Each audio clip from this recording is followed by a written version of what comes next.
रथ में तो कोई नहीं है।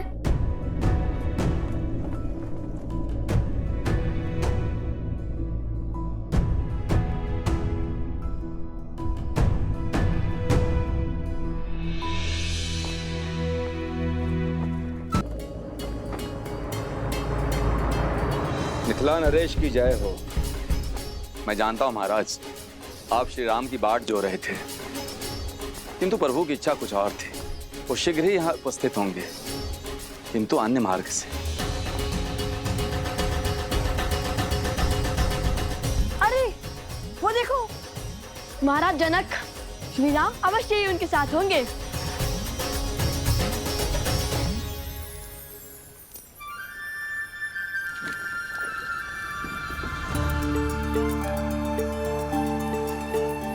लगता है इस मार्ग से बीती कोई स्मृति जुड़ी है।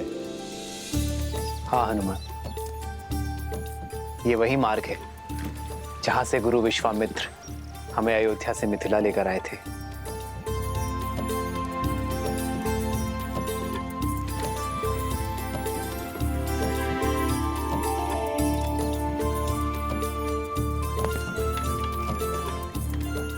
हनुमान, ये मिथिला का पिछला भाग है।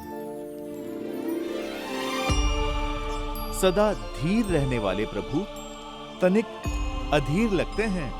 हो भी क्यों ना, कहीं जाकर किसी को धन्यवाद जो कहना है। यदि प्रवेश द्वार से आते तो नियम और स्वागत के बंधन विलंब कर देते हैं। मैं मिथिला में सर्वप्रथम किसी और के दर्शन का अभिलाषी। ऐसा कौन सा स्थान है जहां जाने के लिए आप इतने आतुर हैं?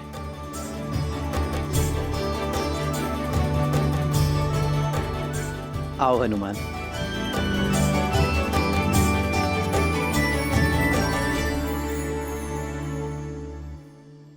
ये रहा महाराज जनक का प्रवास। तुम्हें कैसे पता कि ये राजमहल है? किसी राजा के महल सा लगता तो नहीं।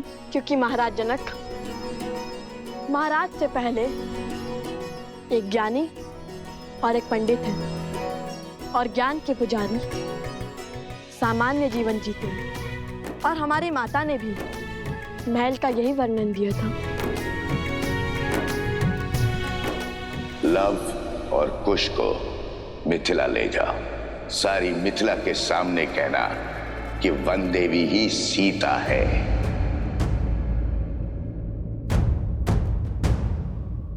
भैया, हम भीतर नहीं जा सकते।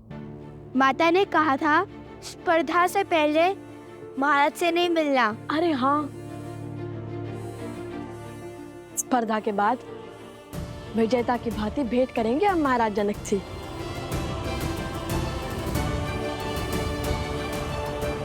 चलिए।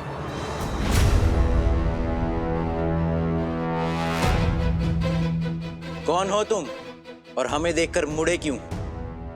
और ये महाराजा जनक का तुनीर तुम्हारे पास क्या कर रहा है? महाराज जनक ने हमें स्वयं दिया था जब हम राक्षसों से युद्ध कर रहे थे, और इसे ही तो लौटाने हम मिथिला आए हैं। मूर्ख समझते हो? अवश्य ही ये तुनीर तुमने चुराया है। चलो महाराज के पास ले चलते हैं इन्हें। सावधान, वेशभूषा से कभी भी किसी का आकलन नहीं करते हैं। रावण ने भी श्री राम को एक वनवासी समझ के यही भूल की थी।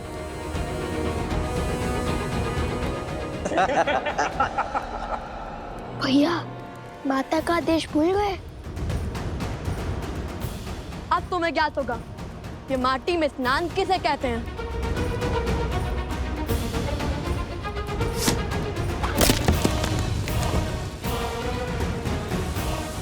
भागो भैया।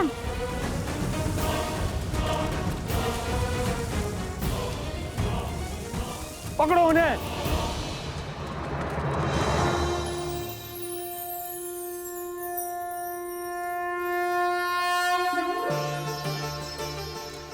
माता,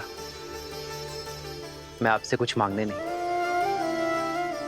आपको धन्यवाद देने आया हूं। आपके इसी दिव्य मंदिर में, आप ही के छत्र छाया में मैं अपनी सीता से पहली बार मिला था। सीता को मेरे जीवन में लाने के लिए, उसे मेरी जीवन संगिनी बनाने के लिए धन्यवाद माता। सब सुख तो पा लिया मैंने, किंतु दुख केवल इस बात का है कि मेरी संतान आपके दर्शन से वंचित रह गई। किंतु मुझे पूरा विश्वास है कि शीघ्र ही वो भी आपके द्वार पर होंगे। तो ये है वो स्थान जहां आने के लिए प्रभु इतने व्याकुल थे। हनुमान, आओ निमंत्रण देने चलते हैं।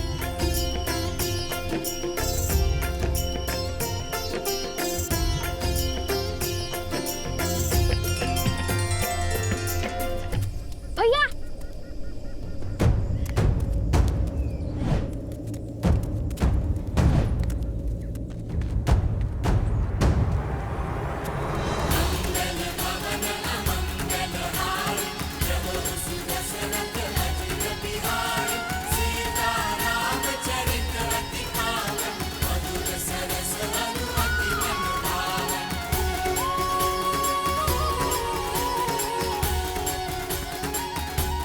ये बालक कौन है हनुमान? होंगे मिथिला के बालक प्रभु, पर आप देखिए कितने तेज हैं। माता सीता की भूमि में जो है,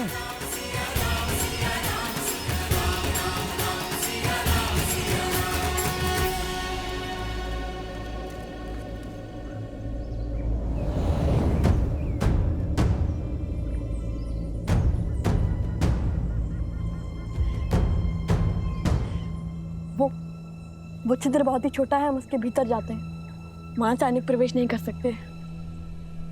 चलो। कुछ जल्दी आओ। आजा। उनमें से एक वो रहा तुनीर चोर, पकड़ो उसे।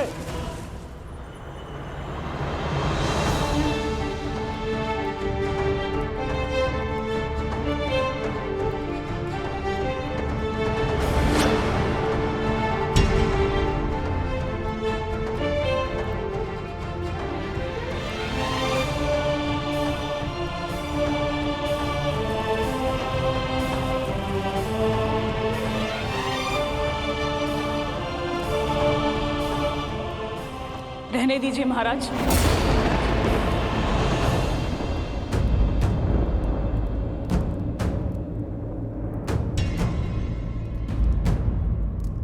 लज्जित ना कीजिए।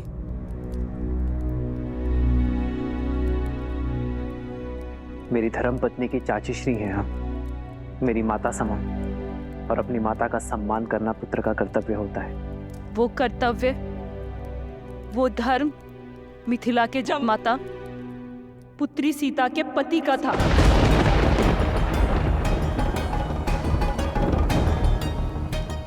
परंतु आज यहाँ अयोध्यापति खड़े हैं, वो अयोध्यापति जिन्होंने धर्म की स्थापना के लिए मेरी पुत्री सीता का त्याग कर दिया। बस चंद्रभागा, बस कर।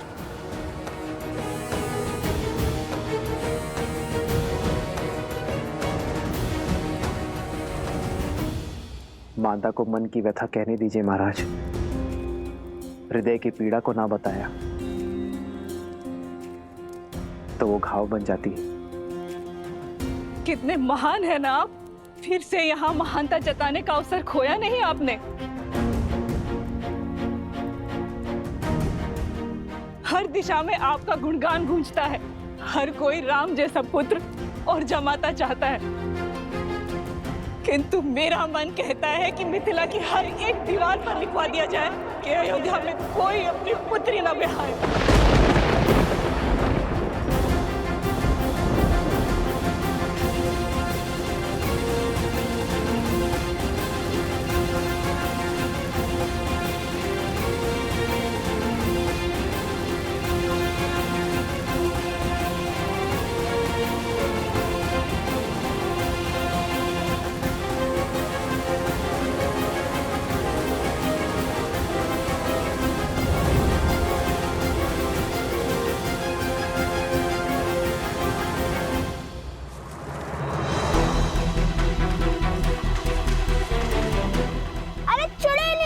हे प्रभु, ये तो हमें रस्सी की भांति खींच रहे हैं।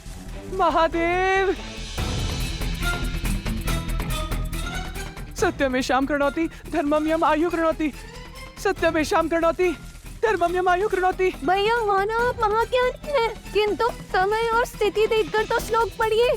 सत्यमेषां कृणोति धर्मं यम आयु कृणोति। वैसे कहा क्या है? अर्थात जो सत्य के साथ खड़े होते हैं, सत्य होते हैं, उनके सभी कार्य शुभ होते हैं। उपगुरु स्वयं को संबल दे रहे हैं, समझे? उपगुरु ये श्लोक मत पढ़िए। जिस सैनिक ने आपको पकड़ा है उसका प्राण खींच लेगा ये मंत्र। कर्तव्य निभाते हुए सैनिकों की दंड देना। हम ऋषि कुमार हैं। इस श्लोक में बहुत शक्ति है। आंधियां उठने लगेंगी, प्रलय आने लगेगा।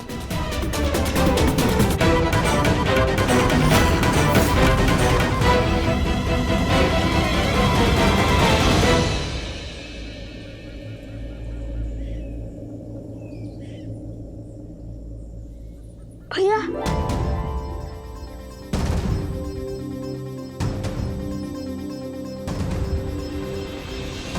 क्या माता सुनैना भी इसीलिए नहीं आई स्वागत करने? वो भी मुझसे क्रोधित होंगी ना? वो अस्वस्थ हैं, चल फिर भी नहीं सकती। हाँ, हूं मैं आपसे क्रोधित श्री राम।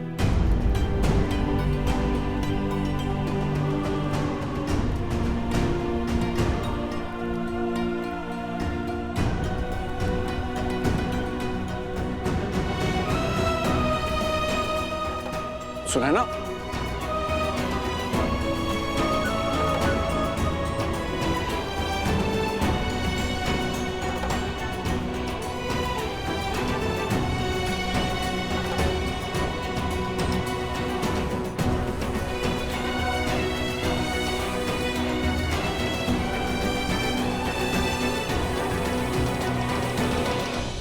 कन्या के विवाह के पश्चात केवल कन्या ही वर के घर की नहीं हो जाती, जमाता भी कन्या के माता पिता के पुत्र बन जाते हैं।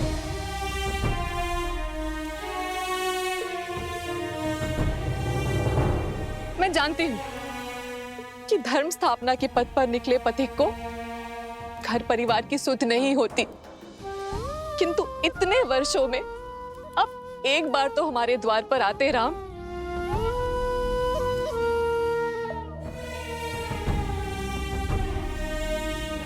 कैसे आता माँ? कहां से लाता इतना साहस? अपना मुख दिखाने की शक्ति कहां से लाता मैं माँ? किंतु आपकी स्थिति का तनिक भी भान होता ना मुझे, तो मैं शीघ्र अतिशीघ्र यहाँ आ जाता। और कोई बहाना है आपके पास?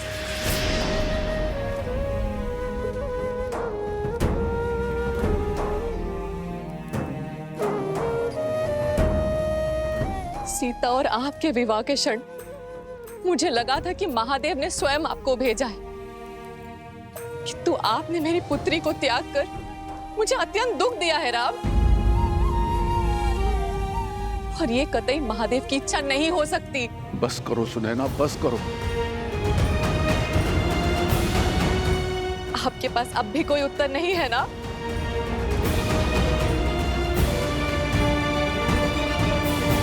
कभी कभी उत्तरदायित्व के बोझ तले उत्तर दब जाते हैं माँ। कुछ दाग ऐसे होते हैं जो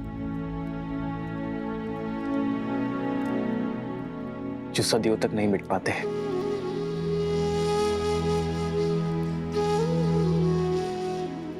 मैं यहाँ कुछ बोलने नहीं,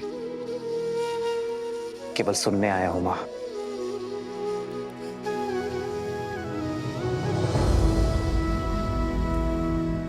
एक माँ के मन का भार उतारने आया हूं मैं माँ।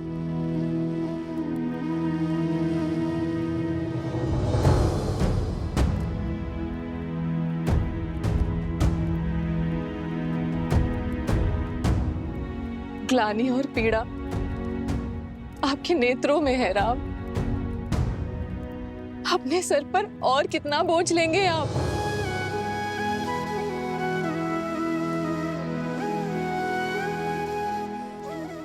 धन्य है आप जो स्वयं के पक्ष में आपको किसी प्रमाण की आवश्यकता नहीं है।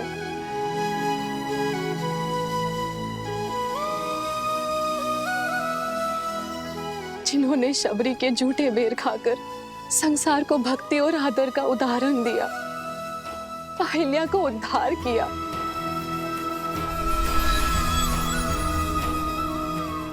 ताड़का को मोक्ष दिया,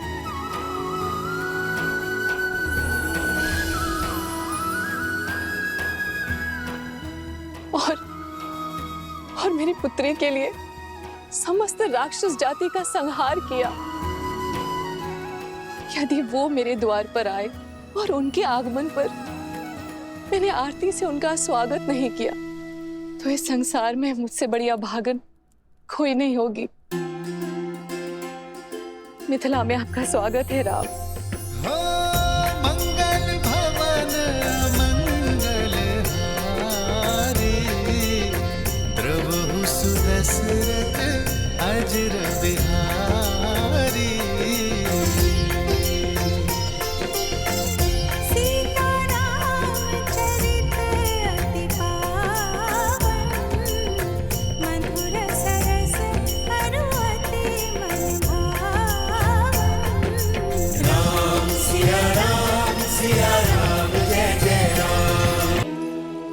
ये तो वही स्थान है जहाँ देवी सीता, नहीं, माता सीता और प्रभु श्री राम मिले थे।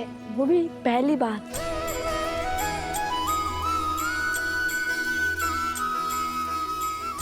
हे माता गौरी, हमें एक बार, केवल एक बार माता सीता और प्रभु श्री राम के दर्शन करवा दीजिए। ये हमारी विनती है।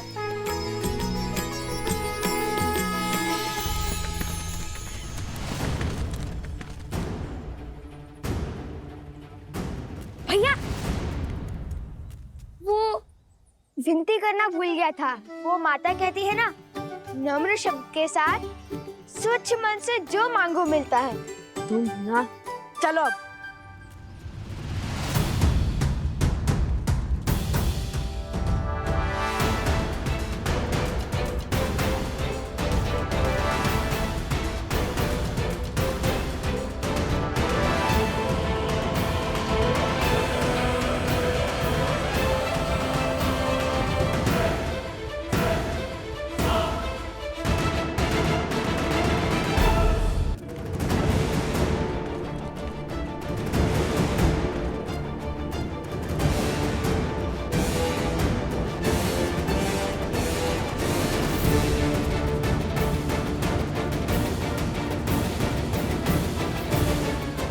सावधान, बाईं ओर। अरे प्रभु श्री राम,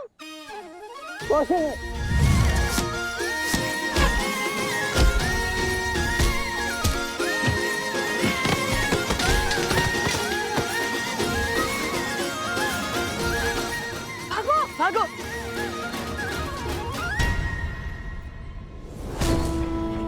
बल और बुद्धि दोनों के धनी है। पर बेचारे कितने दुखी होंगे जब अपने आराध्य श्री राम का सत्य जानेंगे। सिया राम की कहानी दर्द से भरी प्रेम कहानी।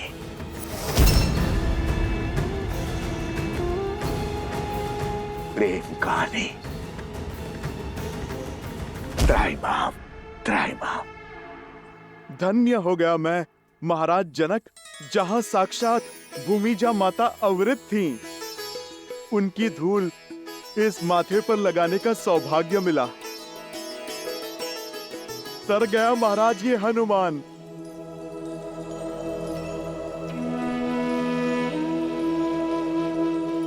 धन्यवाद तो मुझे आपका करना चाहिए। आपने दुख के भवन में डूबी मेरी सीता को तब संभाला था जब आस का हर दिया बुझने जा रहा था। वक्त से पुत्र बन गए आप उसके। ये तो प्रभु की लीला का फल है महाराज। इनकी भक्ति ने एक मरकट को महावीर और माता के प्रेम ने पुत्र बना दिया। मैंने सुना है अयोध्या में अश्वमेध यज्ञ का आयोजन होने जा रहा है। ये राज्य वृद्धि का उचित मार्ग है। उद्देश्य राज्य की नहीं, धर्म और मर्यादा की वृद्धि है महाराज। वो मर्यादा जो जीवन के हर क्षेत्र, हर पड़ाव में चाहिए, फिर चाहे वो बलिदान हो या भोग विलास। मर्यादा मनुष्य का अभिन्न अंग है, जीवन के संतुलन का आधार है। भविष्य के सुख के लिए आज संसार को धर्म और मर्यादा का पाठ पढ़ना होगा। जगत में जब तक धर्म और मर्यादा का प्रसार नहीं होगा, तब तक राक्षसी वृत्तियां बढ़ती रहेंगी। राक्षसों का बल मानव ही तो है। अश्वमेध यज्ञ से अयोध्या समस्त संसार में धर्म और मर्यादा का प्रसार करेगा, राक्षसी विचारधारा का अंत करेगा। महाराज की जय हो। कहो कुशध्वज। सैनिक। महाराज, 4 बालक ऋषि कुमार का भेष धरकर नगर में घूम रहे थे तो वो चोर।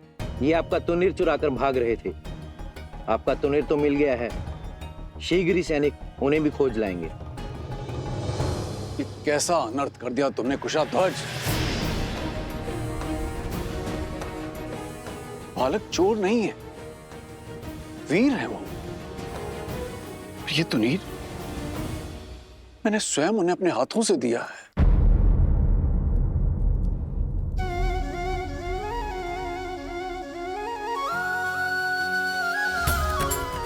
उन्हीं वीर बालकों की तो मैं यहां पर प्रतीक्षा कर रहा हूं, और आपने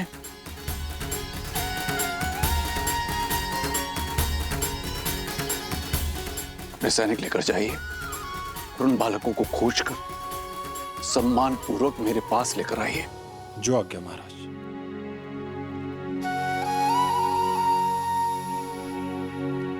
महाराज, आपने अपना दिव्य तुणीर उन बालकों को दे दिया।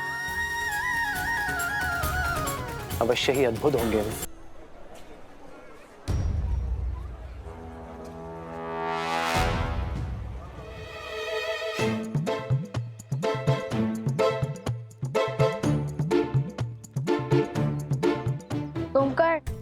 सुनकर हाँ, हमारे स्पर्धा जीतने तक इससे काम चलाओ। उसके बाद मिठाई क्या, प्रजा अपने विजेताओं को 56 भोग खिलाएगी। कुश, मुझे सैनिक, शांत रहो। वे हमारे बारे में ही बात कर रहे होंगे। खोजो उन बच्चों को और ले चलो महाराज के पास।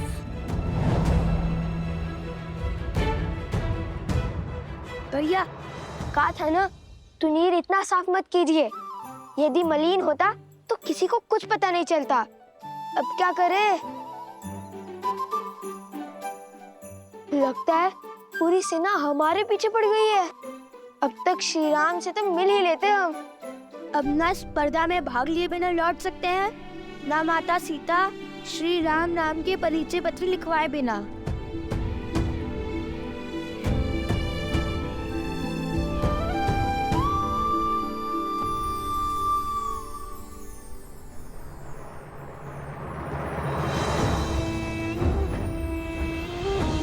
लकड़हारी, स्वर्ण है, हम वन में मिले थे। स्मरण है। आपका बैल और आपकी बैलगाड़ी दोनों ही आश्रम की सेवा में हैं। धन्य हो भगवान, धन्य हो। इसका अर्थ है कि मेरा दान सिद्ध हो गया। जी हाँ। क्षमा करना, मैंने आप लोगों की वार्तालाप सुन ली थी। सैनिकों से बचने के लिए और स्पर्धा में भाग लेने के लिए अपना भेष बदल लो। ये तो उचित विचार है, किंतु हम वेश कैसे बदले? हमें तो कोई माया भी नहीं आती।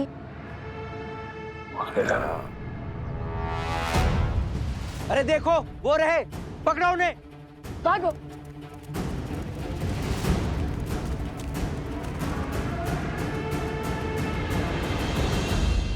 लवकुश, बड़े ही मधुर नाम है और अद्भुत प्रतिभा के धनी जान पड़ते हैं ये बालक। आपके सैनिक तक उन्हें पकड़ नहीं पाए। केवल प्रतिभाशाली ही नहीं राम, उनके मुख पर दिव्यता के दर्शन किए हैं मैंने, और उस दिव्यता ने मेरा मन मोह लिया। कोई साधारण ऋषि कुमार नहीं है, बल्कि साधु और शासक का अनूठा संगम है। हर माता अपनी संतान को ऐसे संस्कार नहीं दे सकती, और वो भी तब जब सर पर पिता की छाया ना, तब तो ये कार्य और भी अधिक कठिन हो जाता है। जानते हैं, जब मैंने उनसे उनके पिता का परिचय मांगा तो उन्होंने क्या उत्तर दिया? उन्होंने कहा कि उनकी माता ही उनके पिता हैं। बस ऐसे ही नाती की आशा में अपना जीवन और अपना शासन टिकाए बैठा। कहीं उनकी माता?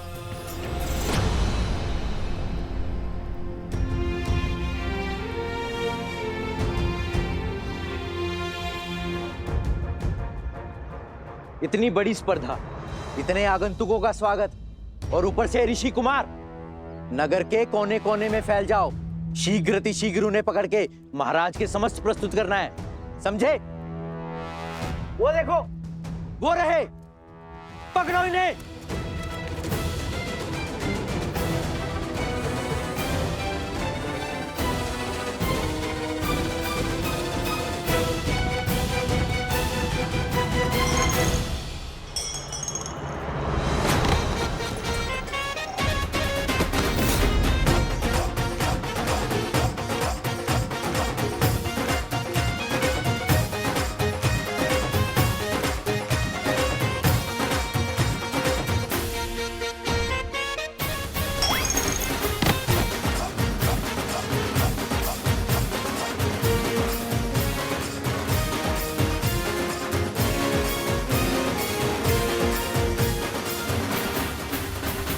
नहीं हनुमान, मैंने उनकी माता वन देवी के दर्शन किए हैं, किंतु सुनैना को ऐसा लग रहा है जैसे मैंने उन बालकों को पहचानने में कोई भूल की है, और वो उन्हें देखते ही क्षण भर में उन्हें पहचान जाएगी कि वो सीता के पुत्र हैं या नहीं।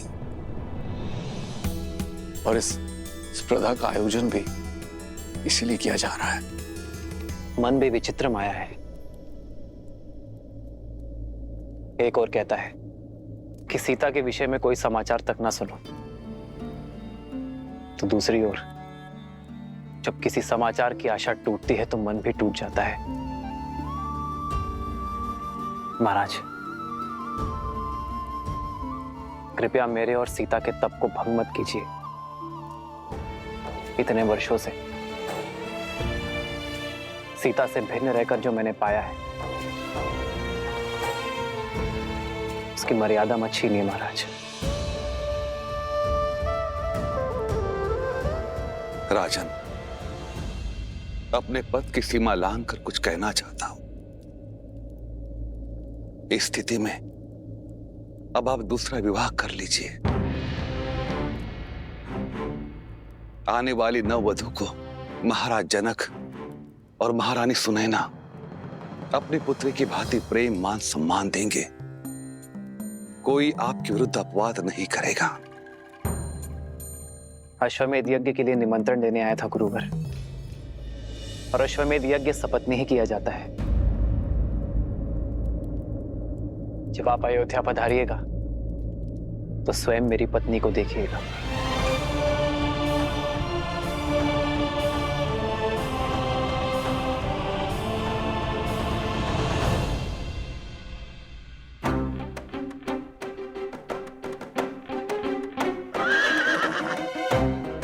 कोश, हमें स्पर्धा में जाना है और तुम अश्व से बातें कर रहे हो। नहीं नहीं, अनुमति ले रहा हूँ। कैसे अनुमति? इस पर सवार होकर सीधे स्पर्धा में जाने की।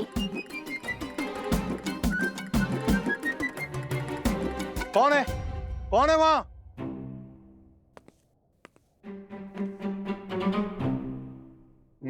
अश्व चुरा रहे हो? नहीं। अरे नहीं, चोरी नहीं कर रहे थे, अनुमति है। किसकी अनुमति? मैंने तो कोई अनुमति नहीं दी। हाँ हाँ, किसने दी अनुमति? इसकी। और वैसे भी अश्व पे सवारी करनी है तो अनुमति अश्व से ही लेंगे। ये कोई देगा अनुमति? मैं दूंगा अनुमति। तो दीजिए अनुमति। अच्छा, अश्व का चारा है अनुमति कि मांगी और दे दी? कोई चारा ही तो नहीं बचा, इसीलिए। ये देखो, बहुत सारा चारा है। वो चारा नहीं। कोई चारा नहीं। मेरा अश्व चुरा रहे हो और अनुमति मांग रहे हो। निर्लज्ज, चोर। अरे चोरी नहीं की, अनुमति है। अपना अश्व से पूछ लीजिए। मैंने मांगी थी अनुमति और उसने कर कर हाँ किया। अभी सिखाता हूं तुम्हें अश्व की भाषा। सोमवीर, डंडा लाओ, चोर है बाहर। अरे चोर, अरे सिपाहियों, पकड़ो चोर, आओ पकड़ो चोर, चोर, चोर।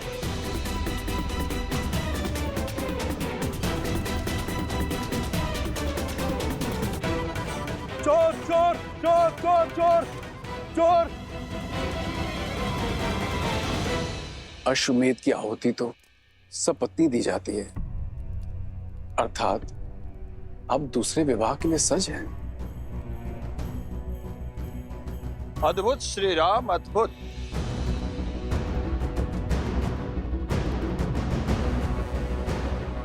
सपत्नी यज्ञ में बैठने के लिए, अपने कर्मों से संसार को तारने के लिए आपने दूसरे विवाह का निर्णय ले लिया। पर मैं आपका अपमान नहीं करना चाहता। मैं बस ये सूचित करने आया हूं कि स्पर्धा की तैयारी संपूर्ण हो चुकी है। कल से स्पर्धा प्रारंभ कर सकते हैं।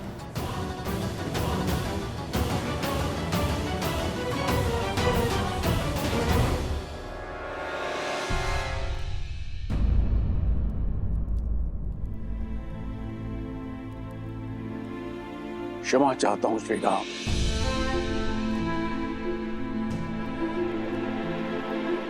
आप तो जानते ही हैं, छोटे भाई अपनी भावनाओं को नहीं संभाल पाते। आशा करता हूं कि आप इस अपमान को अपने मन से नहीं लगाएंगे।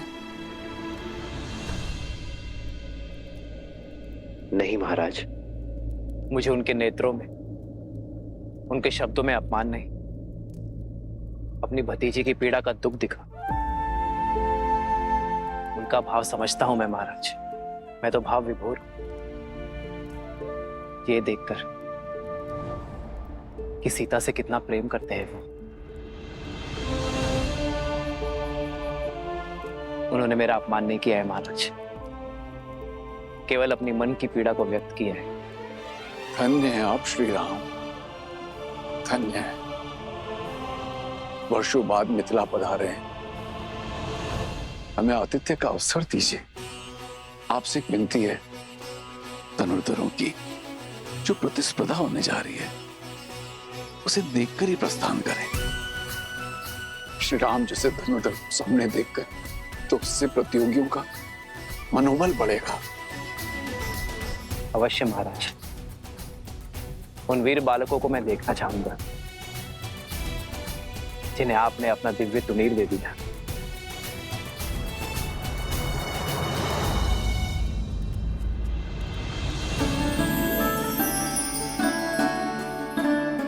धन्यवाद।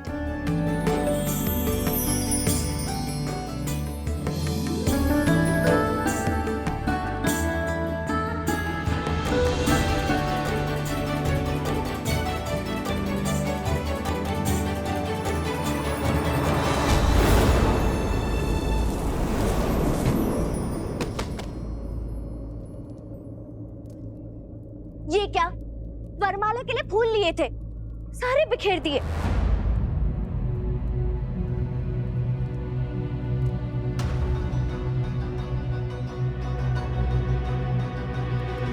क्षमा करना देव। क्षमा नहीं, दंड मिलेगा। आपका विवाह है? नहीं तो वरमाला बनानी थी। किसके लिए? मेरे लिए। आपका विवाह नहीं तो फिर वरमाला क्यों? चोर, चोर, चोर चोर चोर।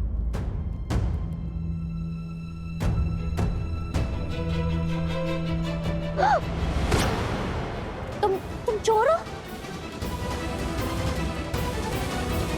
चोर लगते हैं। जो जैसे दिखता है वैसा होता नहीं है। जैसे आप वधू नहीं हो और वरमाला आपकी है वैसे। देखिए, हमें जाने दीजिए। हमें कार्य संपन्न करना है और उसी उद्देश्य से तो हम मिथिला आए थे।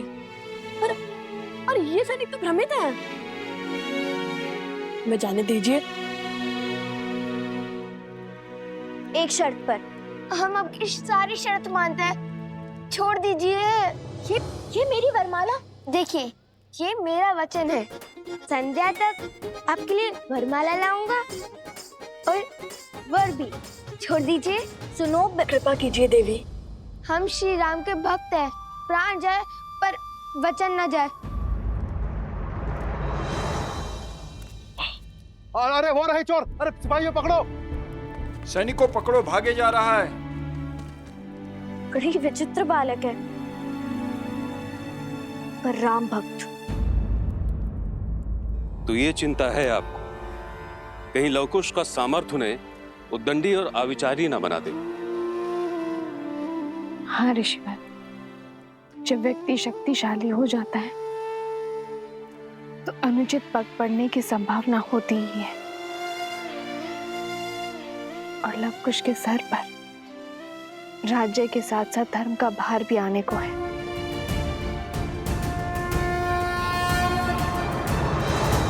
पुत्रों पर विश्वास रखिए वन देवी, क्योंकि उन्हें शिक्षा स्वयं भगवान वाल्मीकि से मिली है।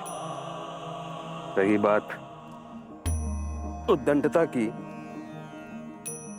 तो ये आयु का दोष है जो धीरे धीरे गंभीरता में बदल जाएगी। गृहस्थ जीवन की गंभीरता धारण करने से पहले ये आवश्यक है कि मनुष्य थोड़ा विनोद और उद्दंडता का परिचय प्राप्त कर ले। विनोद का ये परिचय और अभ्यास ही कठिन से कठिन परिस्थिति में मन को स्वस्थ रखता है। और मुझे पूर्ण विश्वास है कि अयोध्या का भार संभालने का समय आने तक आपके पुत्र योग्य होंगे।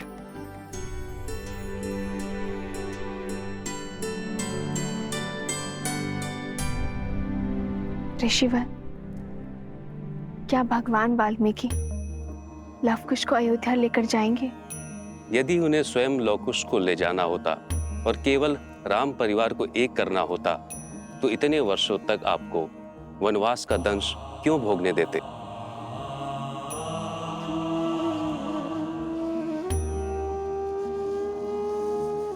अर्थात यहाँ प्रश्न केवल श्री राम के साथ भेंट का नहीं है, बल्कि समस्त अयोध्या के हृदय परिवर्तन का है।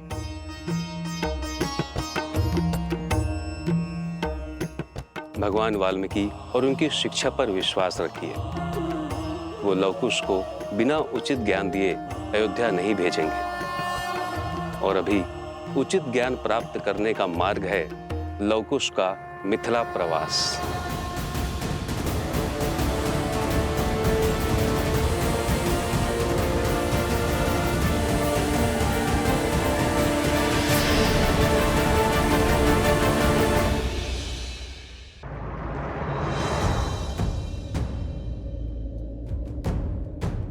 कुश, वरमाला भी ठीक थी।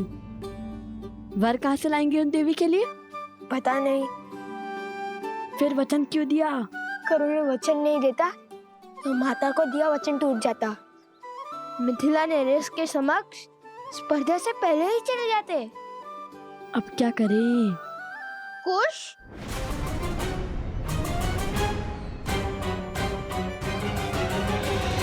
सैनिक थोड़ी ही ना हमारा नाम जानते हैं।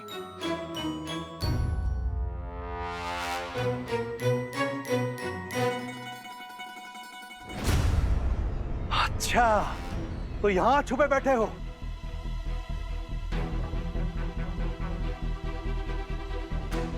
तो अकेले नहीं हो, पूरा का पूरा चोरों का दल है। अरे कैसा दल? भागो।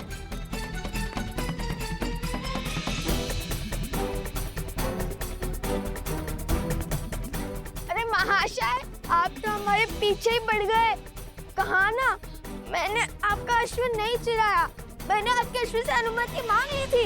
उसने हाँ में सर भी हिलाया, फिर भी आप हमसे क्रोधित हैं।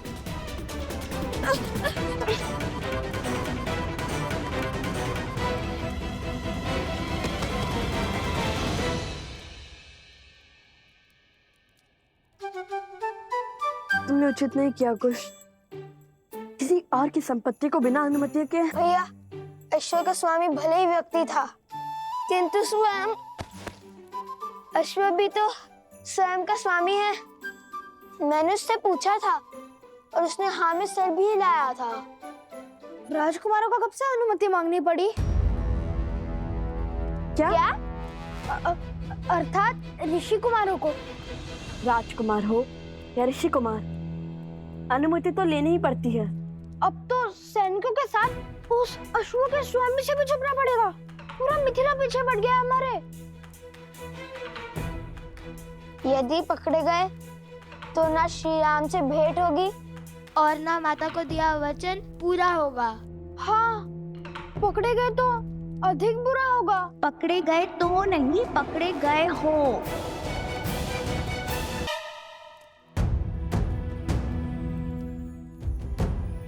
देवी, आप यहाँ कैसे? मिथिला वासी हूँ, चप्पा चप्पा के आता छिपने का।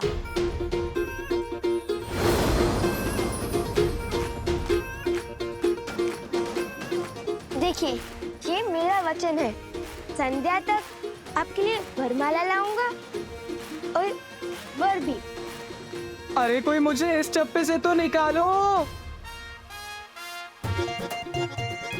देवी, किसी मिथ्या बोध के कारण आपके सैनिक और वो अश्व का स्वामी हमारे पीछे पड़ गए हैं। परंतु मेरी बात सैनिक, देर रुक जाइए। हमारा कार्य सफल होते ही आपको सब विस्तार में बता दूंगा। अरे मेरी बात तो पहले मुझे इस मटके से निकालो। गुरु रुक जाइए, सैनिक धैर्य रखिए। अरे कैसे धैर्य रखूं? अब मेरा विश्व इस मटके में समा गया है, ऐसा लग रहा है। आपको मटके से भी निकालेंगे और आपको वरमाला भी मिलेंगी। राजकुमारों की हर इच्छा पूरी होती है, बस कहने की देरी है।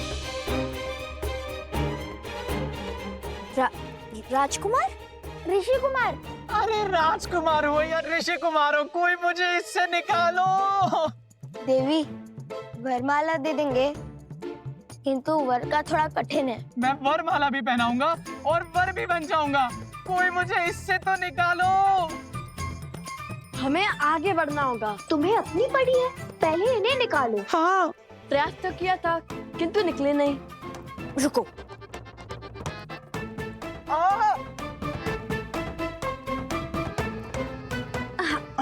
अच्छा, बैठो बैठो।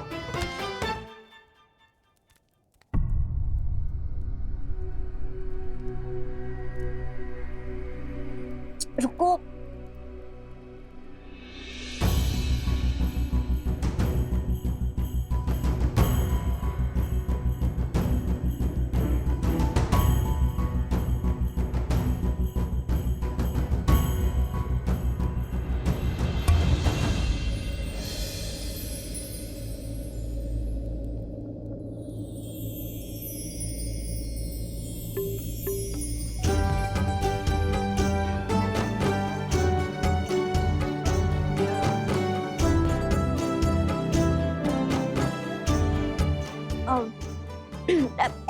ऐसे क्या देख रहे हो? क्या मैं राक्षसी लग रही हूँ? अरे नहीं नहीं, ऐसी बात नहीं है। तो फिर कैसी बात है? अरे लज्जा आ रही है इन्हें, वो कभी इतनी सुंदर स्त्री देखी नहीं है ना। उन्होंने स्वयं कहा था